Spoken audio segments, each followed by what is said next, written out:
ધોરણ 7 પ્રોજેક્ટ પ્રવૃત્તિ બુક.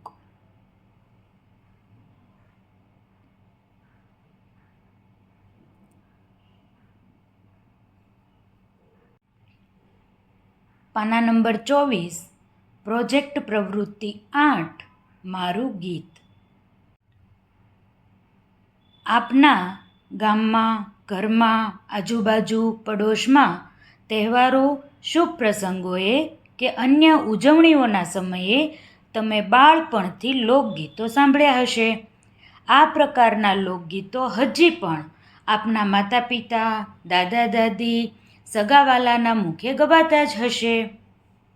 આવા સ્થાનિક લોકગીતો જે કોઈ પુસ્તકોમાં ન હોય પરંતુ માત્ર આપના ગામમાં સ્થાનિક રીતે જ ગવાતા હશે.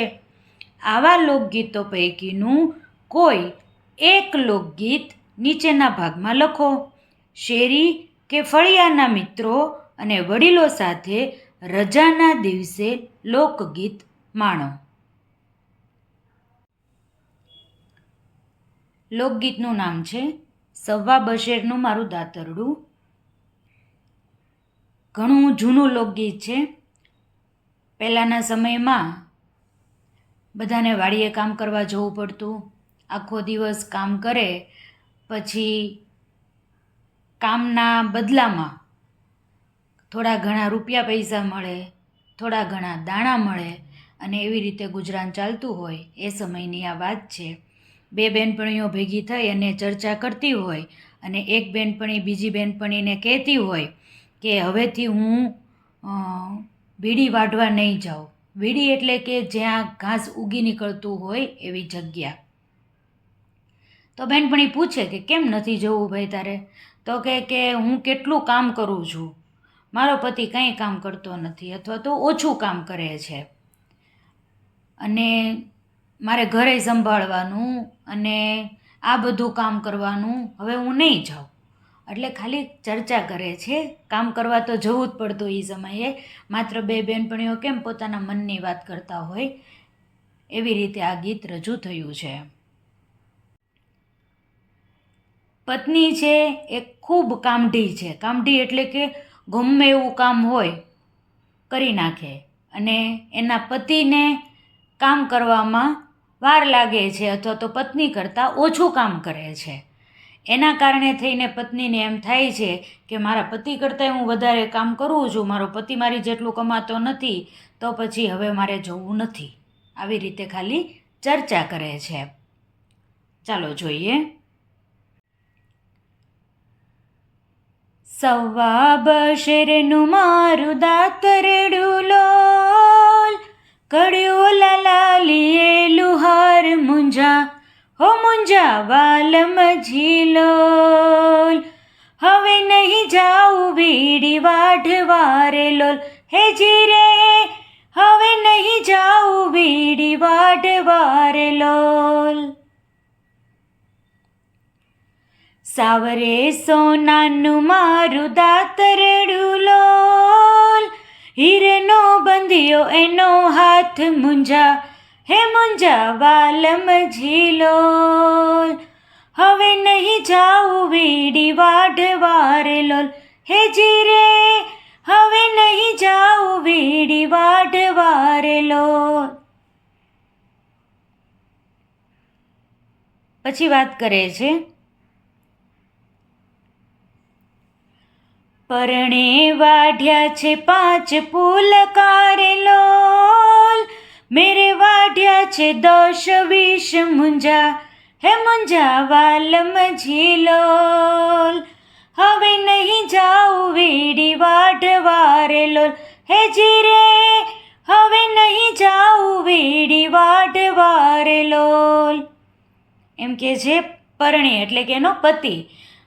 મારો પતિ છે એ 5 પુલકા એટલે કે 5 પૂળા વાઢે છે અને મારે 10થી 20 વઢાઈ જાય છે. એવી રીતે એ ખાલી કમ્પેર કરે છે. આગળ જોઈએ. પરણ્યો લાવે છે રોજ પાવલી રે લોલ, હું રે લાવું છું રૂપિયા 1.5 મુંજા, હે મુંજા વાલમ ઝીલોલ. હવે નહીં જાઉં વીડી વાઢવા રે લોલ, હેજી રે હવે નહીં જાઉં વીડી વાઢવા રે લોલ. એવું કહે છે મારો પતિ છે એ રોજની માત્ર પાવલી કમાઈને લાવે છે. પાવલી એટલે રૂપિયાનો ચોથો ભાગ, અને હું 1.5 રૂપિયા જેટલું કમાઉં છું. કેટલું કામ કરતી હશ? એવું એની બેનપણીને એ વાત કરે છે. પરણ્યાને ભાર મેં ચડાવ્યો રે લોલ, હું રે ઊભી તી વન વાટ મુંજા, હે મુંજા વાલમજી લોલ. હવે નહીં જાઉં વીડી વાઢવા રે લોલ, હેજી રે હવે નહીં જાઉં વીડી વાઢવા રે લોલ. કામ થઈ ગયું, ભારા બનાવી નાખ્યા ને પરણાને એનો જે પતિ છે એમ કે પરિણાને મેં ભારો ચડાવી દીધો અને મને ભારો ચડાવવાવાળું કોઈ ન રહ્યું. મેં એને ભારો ચડાવ્યો એટલે એ ચાલતો થઈ ગયો. હું તેમ ત્યાં ઊભી રહી ગઈ કે કોણ આવે અને મને ભારો ચડાવે. વાટે નીકળ્યો વટે માર્ગુ રે લોલ, વીરા મને ભારલો ચડાવ્યો મુંજા, હે મુંજા વાલમજી લોલ. હવે નહીં જાઉં વીડી વાઢવા રે લોલ, હેજી રે હવે નહીં જાઉં વીડી વાઢવા રે લોલ. એનો પતિ તો ભારો ચડાવ્યો એટલે ઘરે આવવા માટે નીકળી જાય છે. પત્ની છે એ રસ્તામાં ઊભી છે કે કોઈ આવે અને ભારો ચડાવે. પછી વટે માર્ગું નીકળે છે એટલે કે રસ્તા ઉપર ચાલતો કોઈ વ્યક્તિ નીકળે છે અને આ પત્ની છે એ એમ કહે છે ભાઈ મને આ ભારલો ચડાવને, એવું કહે છે. આગળ જોઈએ. પરણ્યાને આવી પાલી ઝારડી રે લોલ, મારે આવ્યા છે માણું ઘઉં મુંજા, હે મુંજા વાલમજી લોલ. હવે નહીં જાઉં વીડી વાઢવા રે લોલ, હેજી રે હવે નહીં જાઉં વીડી વાઢવા રે લોલ. બદલામાં દાણા મળે એમાં એના પતિને માત્ર પાલી ઝાર આવે છે અને આ પત્ની છે એમ કહે છે કે મારે તો માણું ભરીને ઘઉં આવે છે, એટલું હું કામ કરું છું. પરણ્યાએ ભર્યું એનું પેટડું રે લોલ, મેરે જમાડ્યો મારો વીર મુંજા, હે મુંજા વાલમજી લોલ. હવે નહીં જાઉં વીડી વાઢવા રે લોલ, હેજી રે હવે નહીં જાઉં વીડી વાઢવા રે લોલ.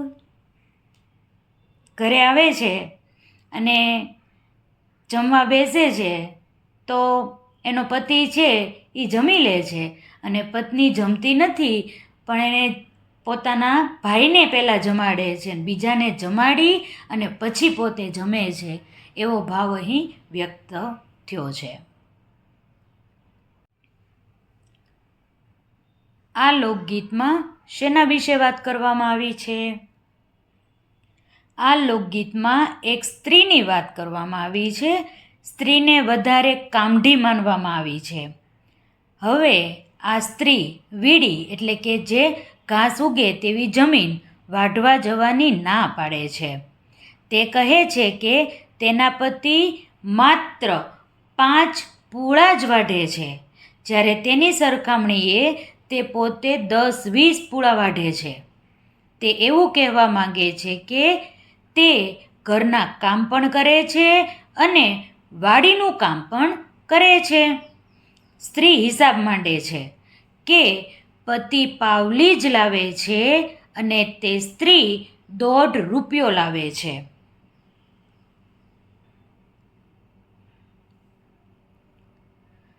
તે કહે છે કે તે પતિને ભારો ચડાવે તો પતિ ચાલતો થઈ જાય છે, સ્ત્રી એકલી ઊભી રહે છે. વટે માર્ગું મળે તેને ભારો ચડાવવા કહેવું પડે છે. પતિ જ્યારે જમવા બેસે ત્યારે સ્ત્રી પોતે જમવાના બદલે ભારો ચડાવનાર વટે માર્ગુને પહેલાં જમાડે છે.